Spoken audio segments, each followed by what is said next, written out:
Wu Jin, walking down the street, thinks to himself, just go inside first. Bomi, standing nearby, seems confused by his sudden change in direction and asks, huh? Bomi continues, asking Appa, why? Do you see something? Wu Jin replies to her, want to go inside first, Bomi? Bomi responds, Appa, it's too late at night. And if I go in alone, Mom will scold me. As they continue walking, Bomi complains, you're still not used to being alone outside. Finally, they walk home together as Bomi says Mom is waiting. Let's go, let's go. The scene shifts, showing a street lamp buzzing with moths, and then pans down into the dark, before settling on an interior shot of a clock on a wall indicating midnight. Inside, Wu Jin is looking out the window, thinking, this is my family. Stay out of it. He continues, his internal monologue questioning, run to that guy and yell, Mister? I'll call the police. Is that how you protect your family? Idiot. He then thinks my family. Looking determined, Wu Jin considers, there are many ways. You are a monster who doesn't belong in this world. He clenches his fist, reflecting, I did it to survive.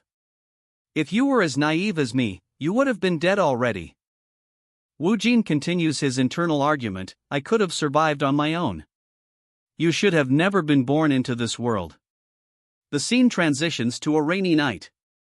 Back inside, Wu Jin's internal voice argues, a monster? Then what are you?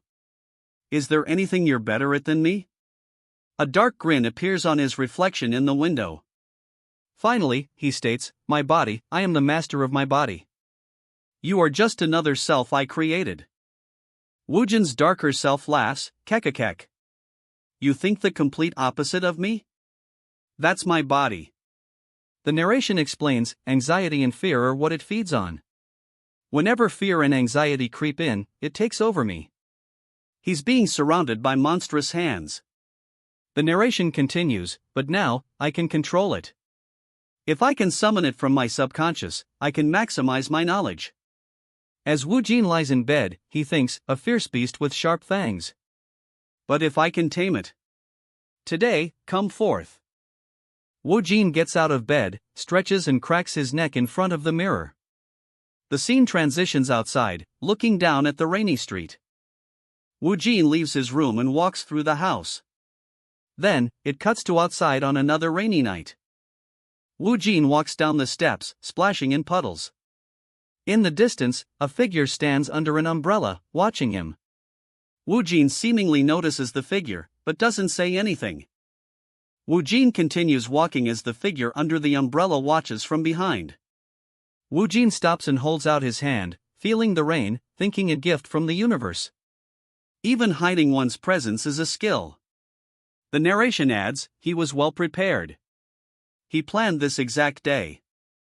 The figure under the umbrella, approaching Wu Jin, says, what do you mean? Wu Jin stares back. What do I mean, huh? This boxing. The figure replies, who? Wu Jin replies to the figure in the rain, the newspaper, the most effective way to brainwash others. The figure asks. The newspaper? In this situation? Why? The scene shifts to a close-up of the mysterious masked man, glaring intensely and asking, in what way am I guilty? Wu Jin, with a serious look on his face, grabs his hair and retorts, aren't you? Suddenly, a car comes barreling down the street and hits the man with the umbrella. The man cries out in pain. Ugh, hi. The injured man lies on the ground, groaning ugh. Wu Jin, seeing the man's pain, clenches his fist and states, people like you.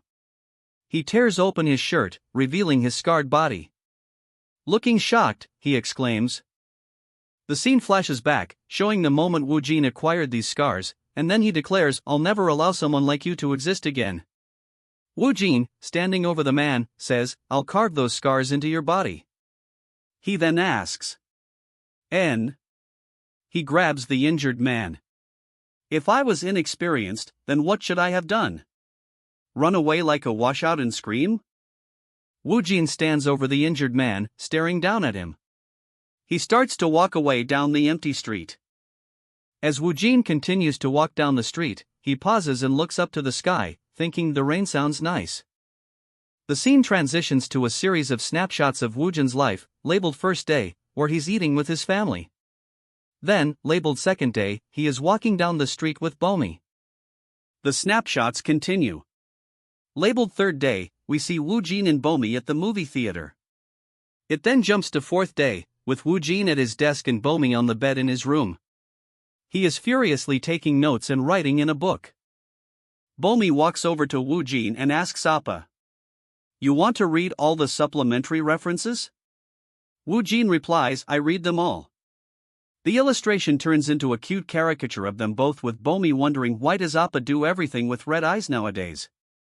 The scene goes back to normal as Bomi says, "It looks like you just dozed off. But still, if at least I can help you study / can't you help your younger sister, right?" Bomi continues, "Should we check them together?" Woojin replies, "Yeah." Woojin then notes 1 for number 1, 4 for number 2. Woojin notes 5 4. Bomi, looking concerned, interrupts with, "Wait, what? Oh Appa. Did you really read everything before answering?" Bomi then offers officiant. "Do try this one too." The scene becomes blurred as Woojin's eyes glow red and he is furiously writing with multiple pens. Woojin then notes, "It's time for the mock exam already." Bomi exclaims, "No way. Appa, you're a genius." Woojin retorts, "I'm not a genius. I just want to be normal." Bomi, shocked, replies, "Normal?" Looking thoughtful, Woojin reflects, "Yeah, normal. It's hard to be normal, but I still want to live."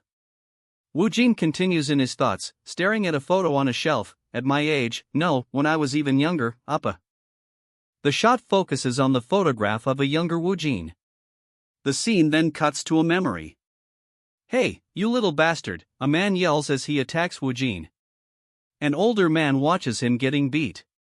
Woojin is now among ruins, severely hurt. Back in the present, Woojin is sitting at his desk. He looks up as Bomi enters the room and approaches him, saying, "Appa, are you sleeping?" Then, the scene shows her in a more serious light as her thoughts overlay her face. Something's not right. He's not normal. Something horrible happened. The flashback ends as Bomi reaches out and touches Woojin's face gently. Woojin puts his hand on Bomi's head, reassuring her, "Bomi, don't be sad." He continues to write in his notebook. Bomi, sitting on the bed, says, "Appa, what are you doing?"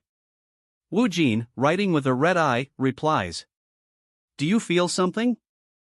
Bomi stares at Woojin with alarm, exclaiming,